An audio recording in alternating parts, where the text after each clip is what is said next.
방송에서 제공하는 투자 정보는 투자 판단에 대한 조언입니다. 방송에서 제공하는 주식의 가치, 가격 상승 및 가격 하락에 대해서는 방송사에서 보장하지 않습니다.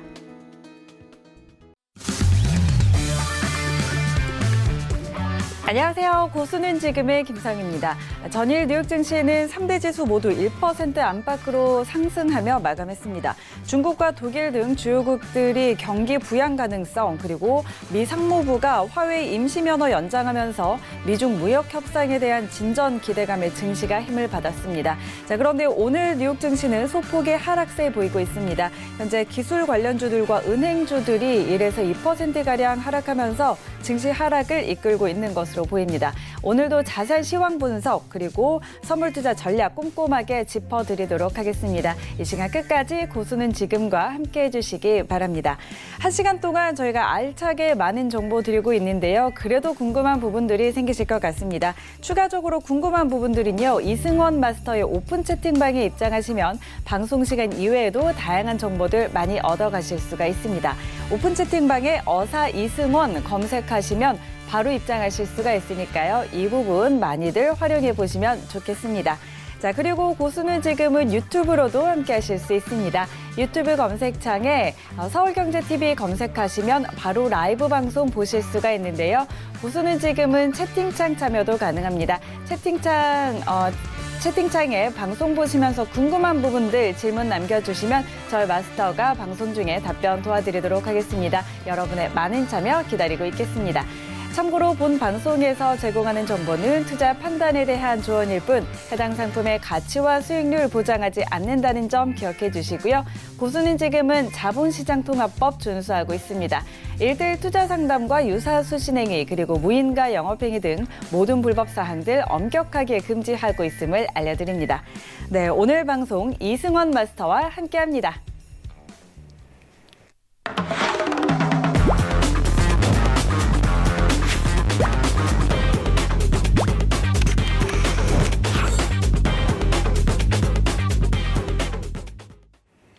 네, 이승원 마스터 인사 나눠보도록 하죠. 안녕하세요. 안녕하세요. 네, 자 오늘은 어떤 이야기들 나눠볼까요? 오늘은 다양한 이야기를 나눠볼 텐데요. 네. 오늘 아주 집중 있게 시청해 주시기 바랍니다. 네. 자, 잠시 후에 오늘 준비된 시황들 그리고 투자 전략들 자세하게 짚어보도록 하고요. 오늘도 먼저 현재 선물시장 시세 먼저 확인하고 가도록 하겠습니다. 네, 오늘 미 본장은 하락세 나타내고 있습니다. 선물시장 미니 S&P 500부터 함께 확인하시죠. 0.58%, 0.59% 하락세입니다. 2,906포인트 선에서 거래되고 있습니다. 다음은 나스닥입니다. 0.5%가량 하락세입니다. 7,688포인트 지나고 있습니다. 다음은 크루드 오일입니다. 1.35% 하락세입니다. $55 38센트에 거래되고 있습니다. 다음은 골드 시세입니다. 0.25% 상승입니다. $1,509 선에서 거래되고 있습니다. 마지막으로 유로 FX 확인하시죠. 0.02%, 0.03% 하락세입니다. $1.11025 지나고 있습니다. 네, 현재 선물시장 흐름 전해드렸고요. 오늘도 외신 쪽에서는 어떤 이야기들 나오고 있는지 오늘의 헤드라인 소식 먼저 보시죠. 미 상무부가 최근 화웨이 계열사 46곳을 거래 제한 명단에 추가한다고 밝혔습니다. 이에 따라 미국 기업의 거래 제한 대상으로 지정된 화웨이 계열사는 100곳이 넘었고 화웨이는 조치를 철회하라며 반발했습니다. 앞서 미 행정부는 화웨이 제품 사용 유예 기간을 90일 추가 연장한 바 있는데 최소한의 숨통은 틔워주고 향후 대중국 협상 카드를 늘린 것이라는 분석이 나오고 있습니다. 에릭 로젠그렌 보스턴 연은 총재가 현재 미국 경제가 여전히 좋은 상태라며 금리 인하의 필요성을 보지 못한다고 언급했습니다. 그는 금리 인하에는 대가가 따르고 연준은 금융시장 안정성 위험을 고려해야 한다고 덧붙였습니다. 또한 해외가 아닌 미국의 실업률과 물가에 초점을 두어야 하는데 지금 꽤 좋은 지점에 있다면서 만약 더 분명한 경제 둔화 신호가 나온다면 완화를 지지할 것이라고 말했습니다. 미국 증시에서 수익률 곡선 역전을 근거로 주식을 매매하지 말라는 주장이 나왔습니다. CNBC의 짐 크레머는 수익률 곡선의 변화에 민감하게 반응하며 투자 포지션을 바꿀 필요가 없다고 언급했습니다. 커브 역전이 불황의 전조로 여겨지기 때문에 경기 침체 우려가 커지는 상황에서 그는 투자자들의 불안감을 이해하지만 공포가 과한 측면이 있다고 지적했습니다. 유로존의 7월 물가 상승률이 1.0%로 올해 들어 최저 수준을 기록했습니다. 전년 동기 대비 1.2%포인트 낮은 수준입니다. ECB의 인플레이션 목표치 2%를 크게 밑도는 것으로 나타나면서 추가 부양책을 내놓을 가능성이 높아졌다는 분석이 나오고 있습니다. 지난 6월 마리오 드라기 ECB 총재는 향후 경기 상황이 개선되지 않고 물가 상승률이 높아지지 않으면 추가 부양이 가능하다고 예고한 바 있습니다. 네, 오늘도 4가지 헤드라인 소식들 전해드렸습니다. 자, 그렇다면 지금부터 이승원 마스터와 함께 헤드라인 소식들 하나씩 더 자세하게 짚어보도록 하죠. 네, 첫 번째 소식입니다. 미국 행정부가 화웨이에 대한 거래 제한 조치 유예를 90일 연장하기로 했다고 어제 전해드렸습니다. 그러면서 시장은 미중 무역 협상에 대해서 조금 진전이 될 기대감을 가지면서 안도하는 모습을 보이기도 했는데, 그런데 계열사 46곳을 거래 제한 명단에 추가했습니다. 계속해서 압박을 이어가는 모습인데, 자, 이에 대해서 윌버 로스 미 상무부 장관은 이번 유예 기간 연장은 미국 기업들과 소비자들이 화웨이와 거래를 끊도록 시간을 주는 것이다라고 언급을 했습니다. 미국과 중국의 무역 협상 계속해서 장기화될 것으로 보이고, 또 화웨이에 대한 제재 완화도 쉽지는 않아 보이는데, 이 부분 어떻게 볼 수 있을까요? 네, 지난번 방송에서도 말씀드렸다시피 미국 입장에서는 화웨이의 제재에 대한 제재를 풀 필요가 없다, 이렇게 제가 말씀드렸었는데요. 네. 오늘도 지금 미국에서 지금 이 화웨이에 대한 블랙리스트를 46개를 제재를 증가를 했죠. 네. 임시 면허를 연장했지만 46개에 대한 계열사 제재가 증가가 됐습니다. 근데 이게 지금 같은 시사가 지금 계속 꾸준하게 나오고 있잖아요. 근데 네. 같은 뉴스가 꾸준하게 나오고 있는데 굉장히 지치죠. 많은 투자자분들께서 굉장히 그렇죠. 지칠 것 같은데, 그러면은 이 화웨이를 흔들고 미중 무역 전쟁을 어떻게 협상으로 끌고 나갈 것이냐가 굉장히 중요한 포인트겠죠. 그러면 미국 입장에서 지금 현재 미국 트럼프 행정부에서 이 미국과의 제재를 어떻게 끌어나갈 것이냐. 그러면은 제가 봤을 때는 네.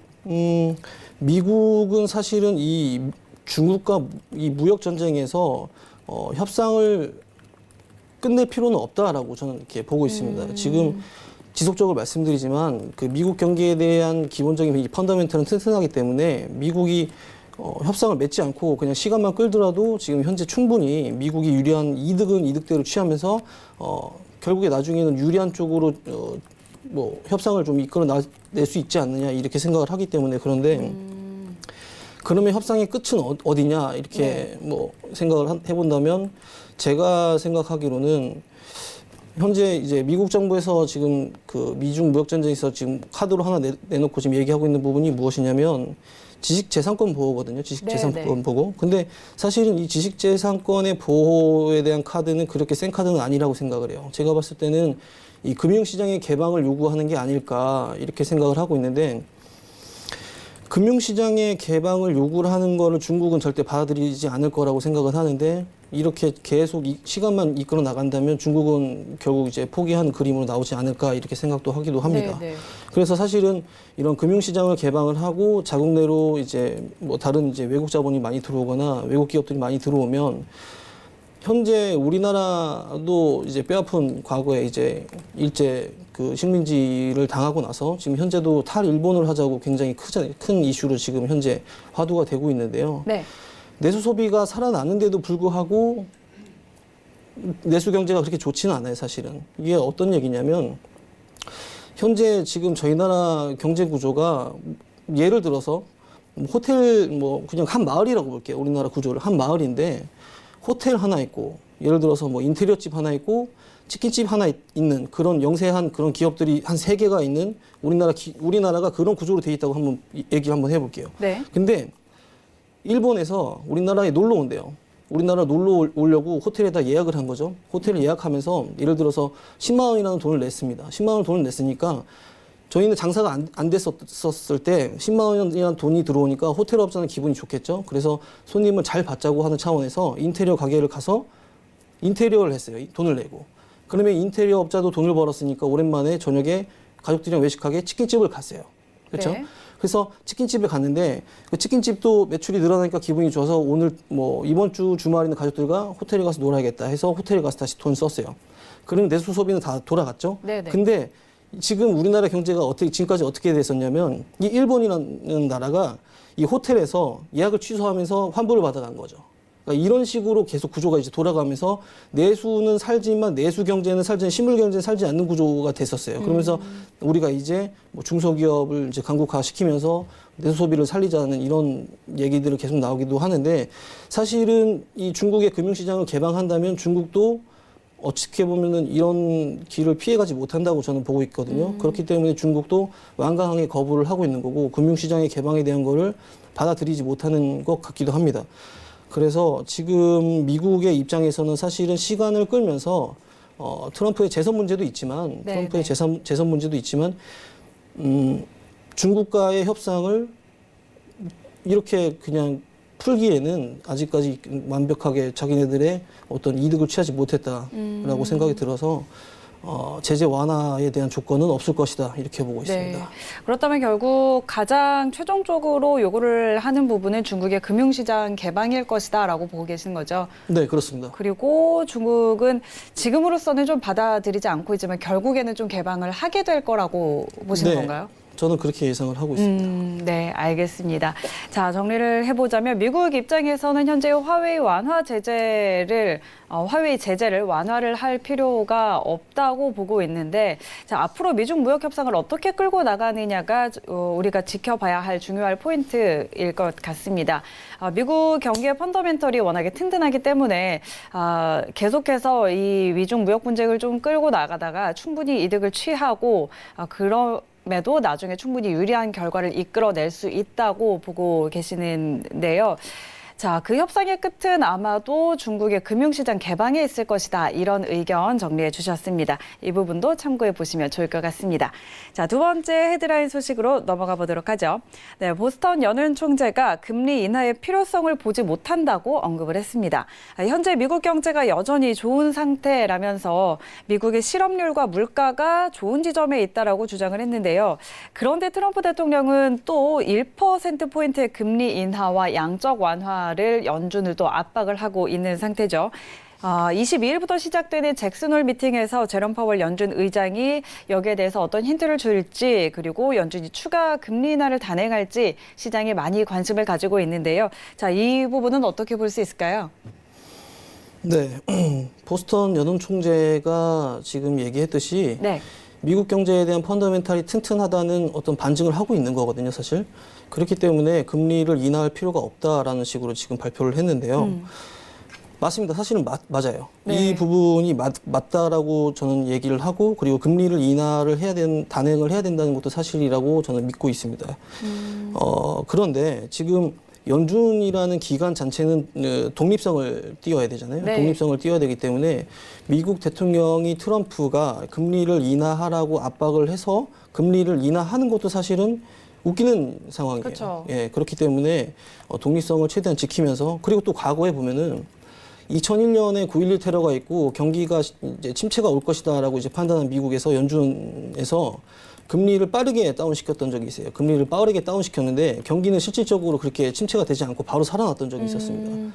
근데 그 당시에 연준 의장이 그린스펀이었죠. 그린스펀이 저금리 기조를 너무 오래 유지를 했어요. 저금리 기조를 너무 오래 유지했기 때문에 그 당시에 연방은행이라는 독립성을 띠고 물가 안정을 잡아야 된다는 그런 사명을 가진 기관의 의장이라는 사람이 당시에는 미국의 경제 대통령이라는 단어를 얘기를 들었으니까 이게 잘못됐다라고 이제 볼 수 있죠. 그리고 그 금리 인하 기조를 오랫동안 유지하면서 생겼던 그런 거품들. 그래서 결국 그 버블로 인해서 2008년에 서프라임 모기지 사태가 터졌죠. 네. 리만 브라더스 사태도 터졌지만 그 당시에 그렇게 금리 통화 정책에 실패한 그린스펀 그리고 그 이후에 벌어진 일을 수습한 파월을 보면은 네. 파월이 아니죠. 벤 버냉키죠. 벤 네. 버냉키 의장을 보면은 반면교사를 삼아야겠죠. 과거의 잘못된 역사를 반면교사 삼아서 지금 현재도 금리 인하에 대한 부분을 조금 더 독립성을 지키고 조금 더 기조 있게 지키려고 하는 모습이라고 보입니다. 하지만 현재 미국의 트럼프가 강조하는 부분은 달러의 가치를 낮추자라는 데 이제 목적이 있거든요. 사실은 경기 부양이라기보다는 달러의 가치를 낮춰서 네, 뭐 전 세계적인 뭐 증시라든지 뭐 미국 증시라든지 이런 부분을 조금 더 보강시키고 좀 더 상승시키는 데 목적을 두고 지금 미국 연준을 압박하고 있지 않나 이렇게 생각을 하고 있고요. 그리고 22일부터 열리는 곳에서 이제 이 파월의 어떤 발표가 있을 텐데 조금 더 유심 있게 좀 지켜봐야 되지 않을까 이렇게 보고 있습니다. 그렇다면은 연준의 추가 금리 인하에 대해서는 가능성이 있다고 보시는 건가요? 네, 가능성이 있다고 봅니다. 그렇지만 어쨌든 독립성은 지켜서 연준이 추가 금리 인하를 단행을 할 것이다. 네, 맞습니다. 아, 네, 알겠습니다.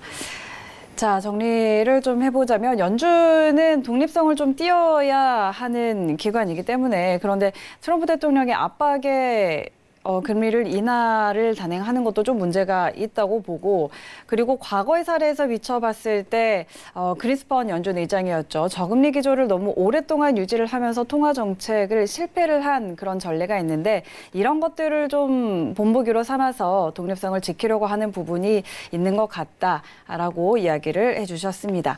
자, 세 번째 헤드라인 소식으로 넘어가 보도록 하죠. 네, 지난주에 미 국채 10년물과 2년물 금리 역전 현상이 발생을 하면서 시장의 경기 침체에 대한 우려가 짙게 깔렸습니다. 자, 그런데 CNBC의 짐 크레머가 수익률 곡선의 변화에 민감하게 반응해서 투자 포지션을 바꿀 필요가 없다라고 언급을 했는데요.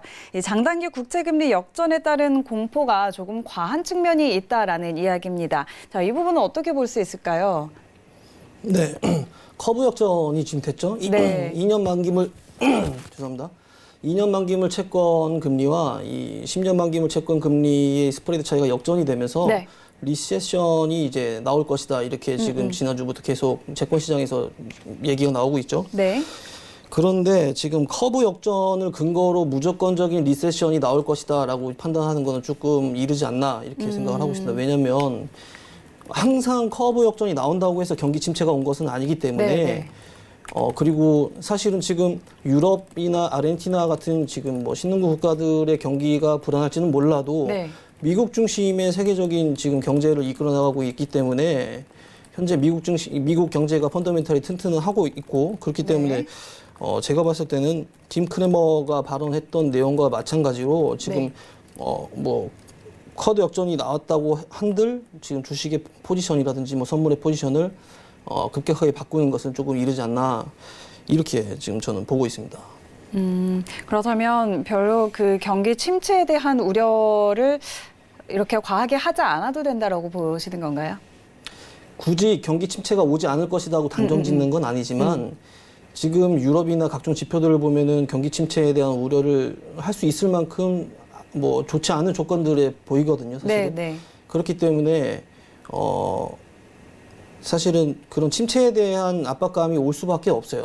압박감이 올 수밖에 없는데 너무 그것을 어떤 지금 우리가 얘기하고 있는 뭐 커브 역전으로 인한 리세션이 나올 것이다라고 단정 짓기에는 네, 네. 아직까지는 경기에 대한 그 기조가 괜찮다, 나쁘지 않다 이렇게 보셔도 될 것 같습니다. 네, 알겠습니다.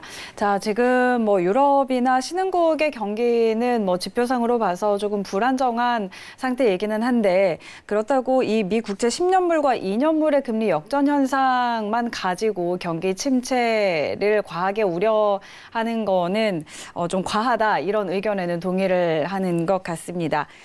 자, 그리고 미 경기는 여전히 펀더멘털이 튼튼하다라는 의견을 주셨습니다. 자, 마지막 헤드라인 소식 짚어보도록 하죠. 유로존의 7월 물가 상승률이 1.0%를 기록하면서 22의 인플레이션 목표치 2%를 크게 밑돌았습니다. 그러면서 22가 추가 부양책을 내놓을 가능성이 높아졌다고 시장이 기대하고 있는데요. 마리오 드라기 22 총재도 이미 향후에 경기 상황이 개선되지 않으면 추가 부양이 가능하다라고 예고한 바 있었죠. 추가 금리 인하 그리고 채권 매입 프로그램 재개 등이 22 쪽에서는 거론이 좀 되고 있는데 유로 유로존의 양적 완화 같은 이런 경기 부양책에 대해서는 어떻게 보고 계신가요? 유로존 같은 경우는 네. 그 사실상 유로존 안에서도 그 유로화를 뒷받침하고 유로화에 대한 어떤 기반을 이제 뒷받침하는 국가들은 크게 몇 국가가 없다라고 보고 있거든요. 뭐 독일이라든지 뭐 영국이라든지 프랑스 같은 이런 뭐 경제 대국이 지금 받치고 있다라고 보고는 있는데 네. 사실은 이 유럽 국가에서도 사실은 이렇게 소비력이 사실 유럽이 소비력이 그렇게 좋지가 않아요. 그 타국에서 이제 사실은 서비스 수지가 굉장히 강한 네, 국가들이죠. 그런데 지금 전 세계 이제 증시도 불안하고 경기에 대한 이제 침체에 대한 약간 그런 뭐 안 좋은 경제는 또 심리잖아요. 네. 그런 부분이 좀 복합적으로 일어나다 보니까 소비에 대한 조금 더 안 좋은 방향으로 지금 지표들이 나오고 있다라고 보고 있기 때문에 경기 부양책에 대한 채권 매입 프로그램이라든지 뭐 지금 마이너스 금리이기 때문에 금리를 더 낮출 수가 없죠. 사실은 뭐 양적 완화라고 해야지 맞는 건데 네, 네. 양적 완화에 대한 부분과 그리고 채권 매입 프로그램을 통한 어떤 경기 부양책 그리고 이제 뭐 감세라든지 이런 것들을 통해서 경기 부양책을 이끌어 내가고 있는데 제가 지난번 방송에서도 말씀드렸다시피 이 유로존에서도 사실은 난민 문제도 마찬가지지만 이 예산이 마이너스 나는 경우가 굉장히 많거든요. 예산이 이제 매년 거의 마이너스가 나고 있는데 이 마이너스 나고 있는 예산을 채권을 풀어서 지금 부양을 하고 있단 말이죠. 근데 그 채권을 풀어서 부양을 하고 있던 채권을 다시 어떤 경기부양책으로 채권 매입 프로그램을 돌린다라고 하는 그런 약간 어불성설한 약간 아이러니한 그런 상황이 연출이 시장에서 반영이 되지 않을까 하는 약간 우려심이 있어요. 그래서 그런 부분은 조금 더 조심해야 되지 않을까. 만약에 그런 부분이 시장이 반영이 된다면 좀 충격적으로 다가오지 않을까 이렇게 생각은 하고 있거든요. 네, 알겠습니다. 자, 지금 물가 상승률에 대한 소식이었는데 유럽은 원래 서비스 수지가 좀 강하고 소비력이 좋지는 않은데 그럼에도 불구하고 점점 소비 부분이 좀 안 좋아지기는 하지만 유로존 내에서도 또 양적 완화, 채권 매입 프로그램 이런 것들을 통해서 경기 부양을 시행을 하고 있습니다. 그런데 유로존 내에서 예산이 마이너스가 나는 경우가 많다고 하네요. 이런 부분들을 그런데 채권을 풀어서 부양을 했는데 다시 채권 매입 프로그램을 재개하는 건 좀 아이러니한 상황이 발생할 수 있다. 이런 부분을 좀 조심해 봐야 한다라는 이야기를 해주셨습니다. 네, 지금까지 이승환 마스터와 함께 오늘의 헤드라인 소식들 정리해 봤습니다. 자, 그렇다면 현재 선물시장 시세 어떻게 움직이고 있는지 다시 한번 확인하도록 하겠습니다. 네, 미 본장은 계속해서 소폭의 하락세 보이고 있습니다. 선물시장 미니 S&P 500부터 확인합니다. 0.36% 하락세입니다. 2,913포인트 선에서 거래되고 있습니다. 다음은 나스닥입니다. 0.23% 하락세입니다. 7,709포인트 선에서 거래되고 있습니다. 다음은 크루드 오일입니다. 1.23% 하락세입니다. 55달러 선에 거래되고 있습니다. 다음은 골드 시세입니다. 0.19% 상승입니다. 1,508달러 지나고 있습니다. 마지막으로 유로 FX입니다. 0.06% 상승입니다. 1.11125달러 지나고 있습니다. 네, 현재 선물 시장 시세 다시 한번 확인해 드렸고요. 본격적으로 오늘 이승환 마스터와 함께 다뤄볼 오늘의 이슈 확인해 보도록 하겠습니다. 화면으로 확인하시죠. 첫 번째 이슈 나스닥입니다. 경기 침체 우려에 트럼프 대통령은 1%포인트의 금리 인하를 압박했습니다. 두 번째 이슈 크루드 오일입니다.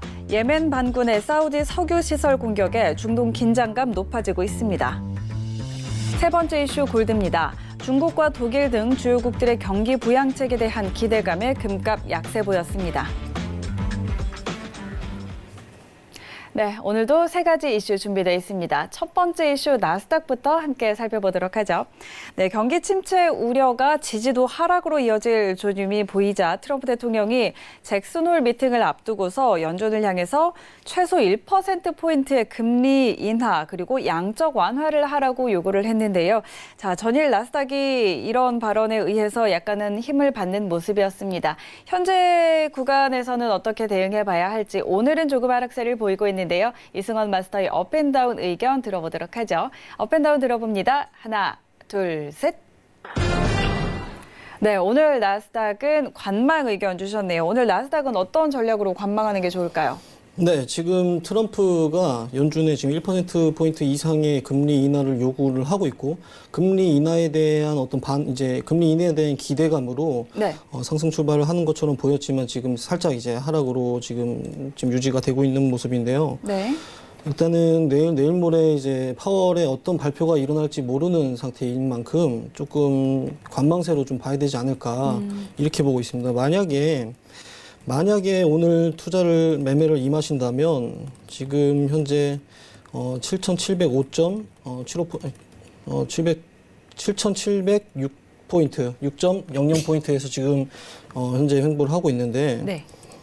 만약에 현재 오늘 접근을 하신다면은 조금 관망세로 접근하시는 게 좋겠지만 7,750포인트를 지나설 때 강하게 매수세가 들어올 때 매수 포인트로 접근을 하시는 게 좋을 것 같습니다. 이게 오늘은 7,750포인트 잠시만요. 네.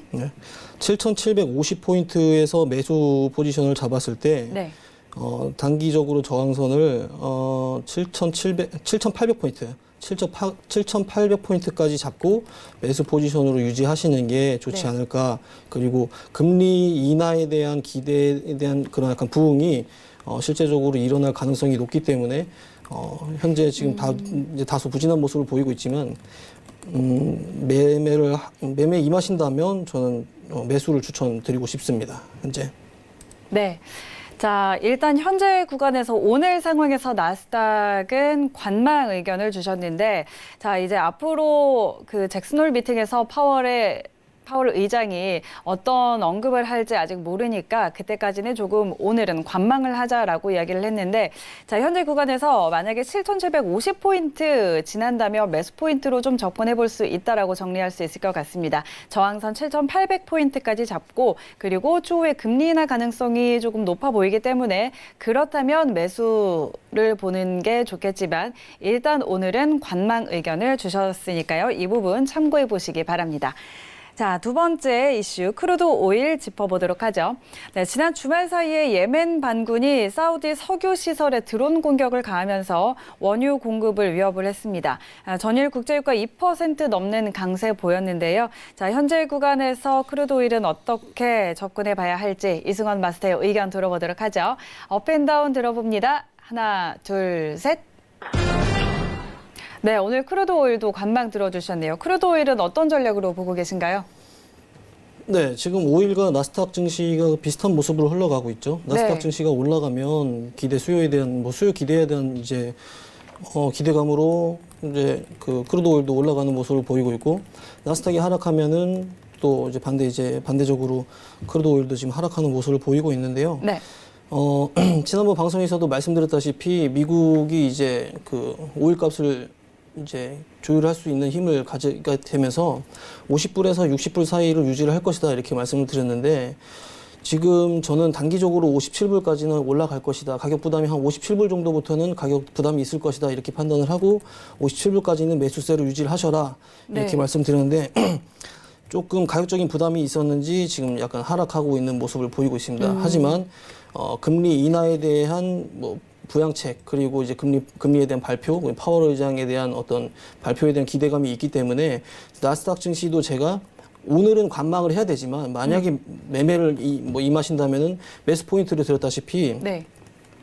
크루드 오일도 만약에 오늘 관망을 해야 되지만 매매를 하셔야 된다고 하면은 현재 자리에서는 매수 포인트를 잡으셔도 괜찮다 이렇게 말씀드릴 수 있습니다. 지금 단기적으로 빠르게 하락을 했는데 15분봉상 네. 빠르게 하락을 하고 지금 현재 55불 38센트, 39센트에서 움직이고 있는데요. 현재 가격을 지지받을 수 있는 근거가 있어 보입니다. 현재 가격을 지지받을 수 있는 근거가 보이기 때문에 만약 매수를 한다면 좋을 것 같습니다. 현재 가격에서 네.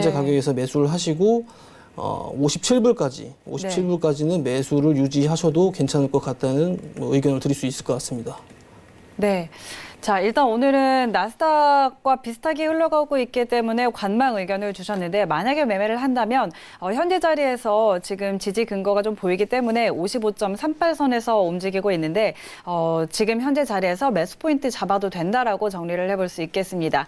자, 그리고 만약에 지금 매수 포지션에 들어간다면 57달러 선까지 좀 매수 볼 수 있을 것 같다고 정리해 볼 수 있겠습니다. 자, 그리고 저희 질문이 크루드오일 관련해서 들어와 있어서 바로 이어가 보면 좋을 것 같은데요. 크루드오일 55.52에 두 계약 매도인데 어떻게 대응해야 할지 조언 부탁드린다고 5572님이 문자 주셨습니다. 자, 크루드오일 55.52에 두 계약 매도인데요. 어떻게 대응해야 할까요?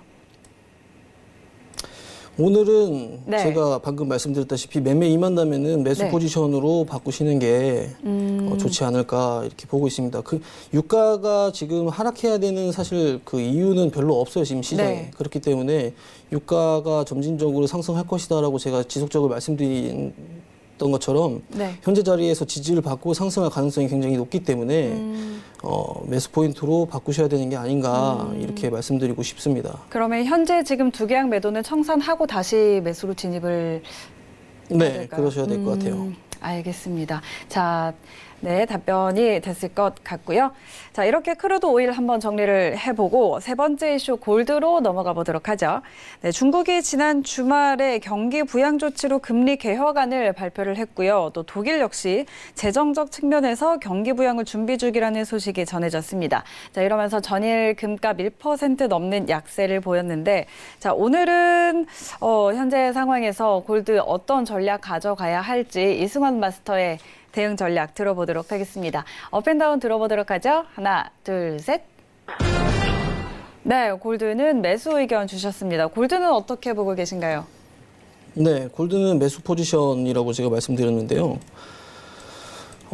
지금 현재 양적 완화 그리고 이제 유동성 증가에 대한 부분을 지금 굉장히 많이 고려를 하셔야 될 것 같습니다. 네. 경기에 대한 부분보다는 현재 지금 골드에 대한 가격을 고려할 때는 어떤 유동성에 대한 비교를 좀 많이 하셔야 될 것 같은데 오늘 골드가 조금 오르고 있죠. 오늘 골드가 조금 오르고 있는데 지금 미중 무역 전쟁도 마찬가지고 현재 유럽이나 미국의 양적 완화 또는 이제 뭐 경기 부양책을 통한 뭐 금리 인하에 대한 유동성에 대한 증가 이런 이제 이 부분에 대해서 조금 말씀을 드리자면 현재 이제 유동성률이라고 하죠. 저희가 유동성률이라고 하는데 이 유동성률이 1%포인트가 증가를 하면 이 유동성률은 GDP 대비 M2였던가요? 그래, 네, 맞습니다.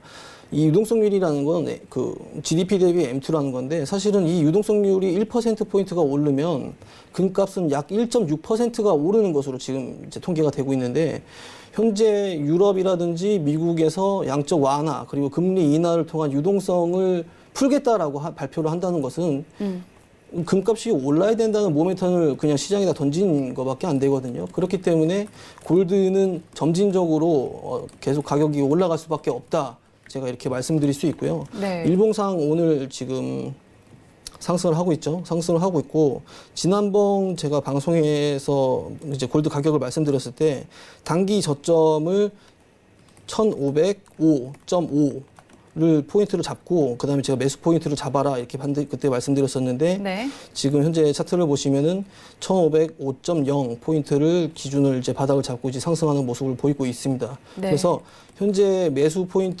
포지션으로 잡는 게 아직 유효하고요. 매수 포인트를 잡고 네. 매수 포인트를 잡고 단기로 한 1,526.5, 1,526 정도까지 이렇게 매수 포지션으로 끌고 나가셔도 괜찮다 이렇게 말씀드릴 수 있겠습니다. 네.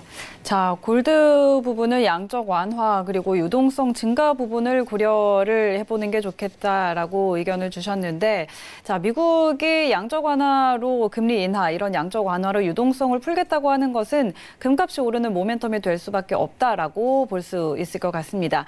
자, 그리고 오늘은 1,505.0 선에서 바닥을 잡고 상승하고 있는데 현재 매수 포지션 계속해서 유효하다는 의견 주셨고요. 1,526 정도까지 매수 유효하다고 의견 주셨으니까 이 부분 투자에 참고해 보시기 바랍니다. 자, 그리고 골드와 관련해서도 문자 질문이 들어와 있어서 이 부분도 함께 살펴보도록 하겠습니다. 네, 골드 1,508.8에 한 계약 매수했다고 하는데요. 청산 시점이 궁금하다고 하시네요. 청산 시점은 방금 말씀드렸다시피 네. 예, 1,525점, 뭐 0, 요 정도 수준에서 1차적으로 청산을 하셔야 될 것 같습니다. 그리고 나서 뭐 금리 이제 파월에 대한 이제 파월이 금리에 대한 발표를 하고 난 이후에 조금 더 공격적으로 투자를 하셔도 좋지 않을까 이렇게 보고 있습니다. 근데 현재는 오늘은 금 가격은 이제 상승 마감을 할 걸로 지금 판단이 되고 있습니다. 네, 일단 1,508.8에 한 계약 매수라고 하셨는데 오늘 아까 말씀드린 대로 1,526 정도까지 매수 유효하다고 하셨으니까요. 이 부분 참고해 보시면 좋겠습니다. 네, 지금까지 이승원 마스터와 함께 현재 이슈와 전략 함께 짚어봤습니다.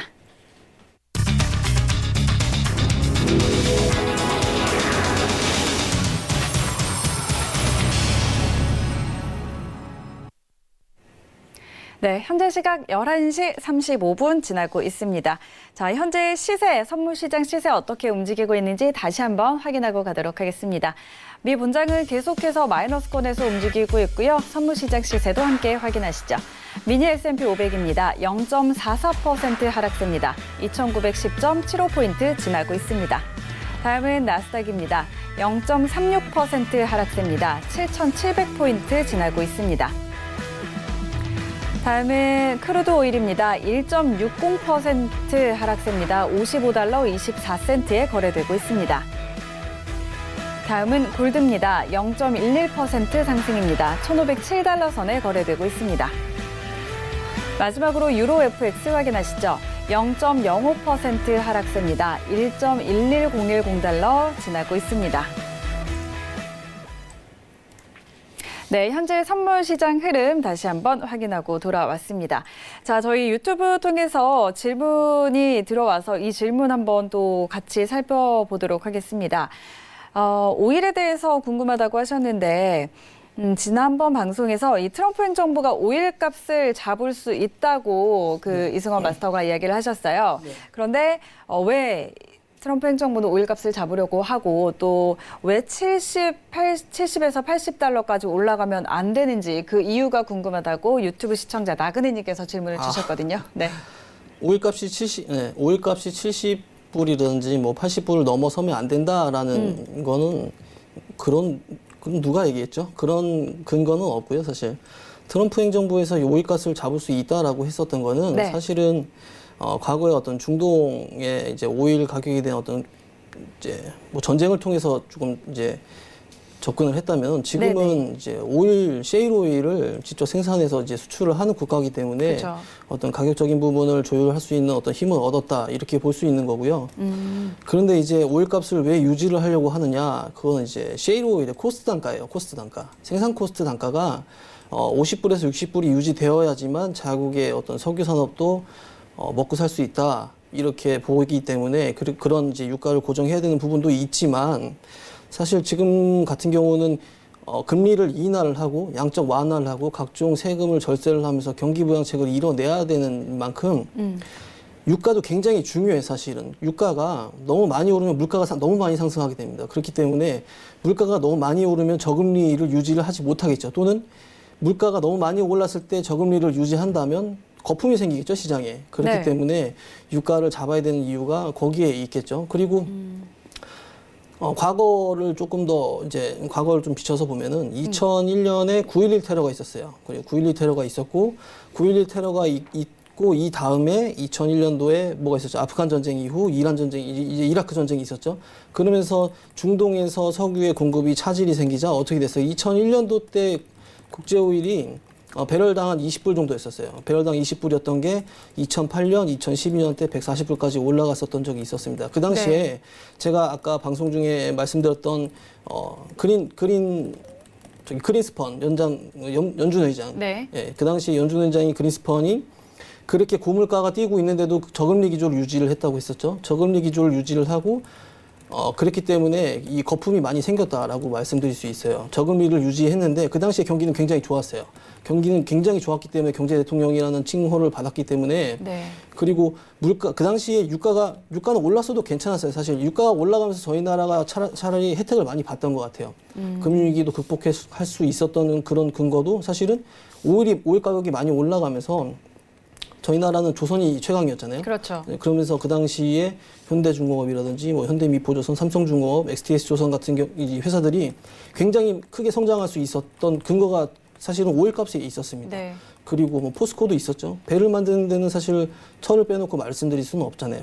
그렇기 때문에 그러니까 지금 현재 우리가 전 세계적으로 트럼프도 마찬가지고 전 세계적으로 금리를 인하시키고 양적 완화를 하고 경기 부양책을 이끌어내서 경기를 성장시켜야 되는데 그 원유가 올라가도 괜찮아요. 올라가도 괜찮은데 현재로서는 금리를 지키기 위해서 금리 다운을 유지하기 위해서는 유가를 좀 잡아놓을 필요가 있다. 근데 자국의 어떤 석유 산업을 생각을 한다면 50불 밑으로는 내려가면 안 된다. 네. 약간 이런 기준이 있을 것 같습니다. 그래서 그렇게 말씀드리는 거고요.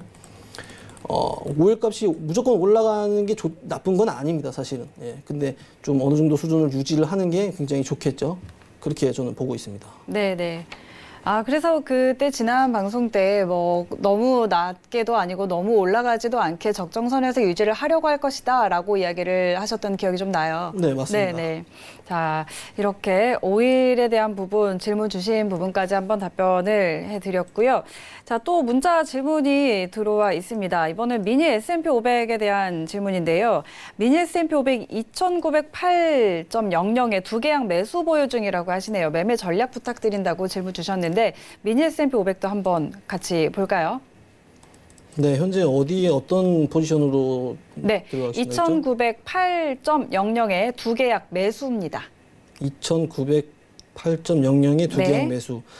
S&P 500도 나스닥이랑 같이 지금 현재 보시면 돼요. 네. 나스닥이랑 같이 보시면 되고 현재 이제 단시간에 좀 하락하는 모습을 보였지만 나스닥이 상승 모멘텀이 있는 만큼 S&P 500도 상승 지금 현재 매수 포지션을 잘 잡으신 것 같고요. 네. 현재 매수 포지션을 이어간다면 지금 가격적인 부담이 있는 약 한 2,930포인트 정도? 2,930포인트까지는 매수를 유지를 하셔도 좋을 것 같다 이렇게 말씀드릴 수 있습니다. 현재 이 가격대가 현재 좀 가격적으로 부담이 되는 라인이기 때문에 네. 이쪽 가격에서는 좀 청산을 하시고 그다음에 앞서 말씀드렸던 약간 파월 의장의 어떤 발표가 있는 이후에 조금 더 공격적으로 투자를 하시는 게 좋지 않을까 이렇게 보고 있습니다. 네, 알겠습니다. 자, 미니 S&P 500 현재 2,908포인트의 두 계약 매수 보유 중이라고 하셨는데요. 현재 매수 포지션은 유효하다고 의견을 주셨고 2,930선까지는 이 포지션 좀 유지해도 되겠다고 보고 계십니다. 그리고 이후에 좀 청산을 하고 파월 의장의 어떤 발언 이후에 확인하고 좀 더 공격적으로 대응을 해보는 게 좋겠다라는 의견 주셨습니다. 자, 그리고 파운드화에 대한 질문도 들어와 있네요. 파운드화에 대한 전망이 궁금합니다. 마스터님의 의견 어떠신가요? 하고 질문 주셨는데, 자, 이제 노딜 브렉시트에 대한 이야기가 좀 나오면서 또 파운드화도 많이들 걱정을 하고 계시는 것 같아요. 어떻게 보고 계세요? 지금 뭐 브렉시트에 대한 얘기는 약 한 3년 정도 됐나요? 그렇죠. 한 2년, 한 3년 정도 됐죠. 3년 정도 네. 됐을 때 그 당시에 브렉시트에 대한 국민들 어떤 투표가 이제 찬성으로 끝났을 때 그 당시에 이제 파운드화에 대한 가치가 하락됐었고 유로존에 대한 약간 부담도 있었기 때문에 그 당시에도 사실은 유로화도 평가가 떨어졌고 그다음에 이제 파운드화도 가치가 떨어지면서 상대적으로 금의 가치가 상당히 많이 올랐었어요. 그래서 지금 현재 금을 보실 때도 이 지금 영국의 총리가 지금 계속 그런 이제 그쪽으로 노딜 브렉시트로 가는 방면으로 지금 하고 얘기가 나오고 있는데 네. 그렇게 된다고 했을 때 금도 그렇게 보셔야 되지만 지금 현재 파운드화에 대한 이제 가치 절하는 피할 수 없을 것이다 이렇게 보고 있습니다 현재. 알겠습니다. 자, 브렉시트와 관련해서는 이미 3년 전부터 계속 이어져 오던 이야기인데 당시에도 유로화와 파운드화 가치가 좀 떨어지면서 금 가치가 올라갔고 그리고 이후에도 현재 총리가 좀 노딜 브렉시트 쪽으로 가려고 하기 때문에 파운드화의 가치 전환은 피할 수 없을 것이다라고 전망을 좀 보여주셨고요. 자, 유로스톡스 질문도 들어와 있네요. 유로스톡스 50, 3,340의 한 계약 매수입니다. 조언 부탁드린다고 하시는데요. 자, 유로스톡스도 한번 같이 살펴볼까요? 네. 3,340의 한 계약 매수입니다. 네, 현재 일봉상 약간 약 부합하는 수준으로 지금 움직이고 있고요. 이 모습을 보니까 약간 나스닥하고 비슷하게 지금 흐름을 보이고 있는 것 같아요. 그래서 이제 현재 분봉을 보면 흐름 자체가 최저 3,338포인트를 지금 저점을 잡고 상승하고 있는 포지션으로 지금 가고 있는데요. 이것도 나스닥과 마찬가지로 가격 부담이 있는 약 한 3,370포인트까지는 매수로 좀 지켜보셔야 되지 않나 이렇게 보고 있습니다. 네, 알겠습니다. 자, 유로스톡스 50 현재 3,340의 한 계약 매수라고 질문 주셨는데요. 현재 매수는 좀 유효하고 3,370선까지 이 포지션 유지하셔도 될 거라고 의견을 주셨습니다. 참고해 보시기 바라고요. 자, 그리고 유로 FX에 대한 질문도 또 들어와 있네요. 유로 FX에 대한 오늘 매매 전략도 궁금합니다. 상담 부탁드려요 하고 문자 보내주셨습니다. 자, 유로 FX 오늘 매매 전략 궁금하다고 하시거든요. 어떻게 볼까요? 유로 FX 같은 경우는 조금 설명드리기 어려울 것 같아요. 현재 상황으로는. 유럽에서 제가 제일 서두에 말씀드렸던 것처럼 서두에 말씀드렸던 것과 같이 지금 방금 말씀드렸던 거랑 좀 약간 괴리가 있는데요. 네. 유로존에서 지금 현재 뭐 양적 완화라든지 추가적인 금리 인하 그리고 이제 감세 정책으로 인해 경기 부양을 하겠다라고 네. 하면서 파운드화에 대한 평가를 절하시키기보다는 사실은 이제 상승시키기 위한 노력을 보이는데요. 그렇지만 그래도 불구하고 현재로서는 조금 어렵게 보고 있지 않을까, 어렵게 보고 있습니다. 현재로서는 좀 어렵게 보고 있기 때문에 추가적으로 하락하는 모습은 보이지 않을 거로 보이지만 그래도 조금 관망하시면서 보는 게 좋지 않을까 싶습니다. 유로는 조금 어렵게 지금 보고 있습니다. 굉장히. 현재는 일단 관망하는 게 네. 좋을 것 같다라고 의견을 주셨고요. 자, 또 더 추가적으로 하실 이야기 있을까요, 오늘? 제가 조금만 더 말씀드리자면 네. 제가 좀 과거에 재미있게 봤었던 책이 있었어요. 네. 그 대한민국 주식투자 100년사라는 책이 있었는데 그 앞쪽을 조금만 읽어보면은 그 당시에 저희가 이제 조선 그 일본의 식민지였었죠. 그 뼈아픈 역사가 있었는데 그 당시에 저희의 지금 현재 한국거래소의 이제 전신이었죠. 일본이 저희 나라에 와서 이 식민지를 하면서 우리나라의 값싼 어떤 그 농산품을 가져가려고 인천항 근처에 그 미두치인소라고 있었어요. 지금 이제 거래소라고 하지만 네. 미두치인소가 뭐냐면 쌀미자에 콩두자를 써서 이제 미두치인소. 그래서 우리나라의 쌀과 콩을 일본 동경으로 가져가는 이제 그 과정에서 네. 거래되고 있는 이 가격을 일본 동경에서 결정이 됐겠죠. 일본 동경에서 결정이 되면 그 당시에 인터넷이라는 게 없잖아요. 그래서 서신으로 왔었는데 그 서신을 배달하고 있는 노예 집안으로 들어간 우리나라의 어떤 백모모라는 분이 계셨는데 그 당시에 그 사람이 그걸 보고 미리 이제 가격을 받겠죠. 미리 일본에서 결정된 가격을 보면서 그 사람도 이제 거기서 조금씩 돈을 모아가면서 투자를 했었습니다. 투자를 하면서 우리 인천에 아주 거부가 됐었던 적이 있었어요. 네. 거부가 됐었던 적이 있었지만 마지막으로 이제 결과적으로 말씀드리자면 너무 큰 욕심을 내다 보니까 전부 다 잃게 됐어요. 전부 다 잃게 되면서 건강을 잃었고 결국에는 그 지병으로 죽게 됐습니다. 그러니까 제가 이 말씀을 드리는 이유는 뭐냐면 어떤 극단적으로 어떤 한 방면으로 너무 강한 예측을 하기보다는 네. 조금 더 유연하게, 왜냐하면 선물 시장이라는 것 자체가 대응의 장이기 때문에 어떤 불확실성보다는 조금 더 유연하게 대응하는 자세가 필요하지 않나 이렇게 보고 있고요. 그래서 안전한 투자 방법을 네. 조금 더 고수하시는 게 좋을 것 네. 같다 이런 말씀 드리고 싶습니다. 뭐 큰 수익을 내는 것도 중요하지만 또 그만큼 리스크 관리를 해야 되는 거니까요. 그런 말씀하시는 거죠? 네, 꾸준하게 수익을 내는 게 더 중요하다고 생각합니다. 네, 알겠습니다. 자, 오늘은 또 책까지 한 권을 소개해 주시면서 좋은 말씀해 주셨는데요. 자, 오늘도 이렇게 가득, 1시간 가득 저희가 알찬 정보 전해드렸습니다. 이 시간 함께 해주신 이승원 마스터와 인사 나눠보도록 하겠습니다. 오늘 말씀 고맙습니다. 네, 오늘도 1시간 벌써 마칠 시간이 됐습니다. 자, 오늘도 다양한 내용들 전해드렸는데요. 참고로 본 방송에서 제공하는 정보는 투자 판단에 대한 조언일 뿐 해당 상품의 가치와 수익률 보장하지 않는다는 점 알려드리고요. 구수는지금은 자본시장통합법 준수하고 있습니다. 1:1 투자 상담과 유사 수신행위 그리고 무인가 영업행위 등 모든 불법 사항들 엄중하게 금지하고 있습니다. 네, 오늘 저희가 준비한 내용은 여기까지고요. 저희는 내일 밤 11시에 더 알찬 내용으로 찾아오도록 하겠습니다. 오늘도 함께해 주신 시청자 여러분 고맙습니다.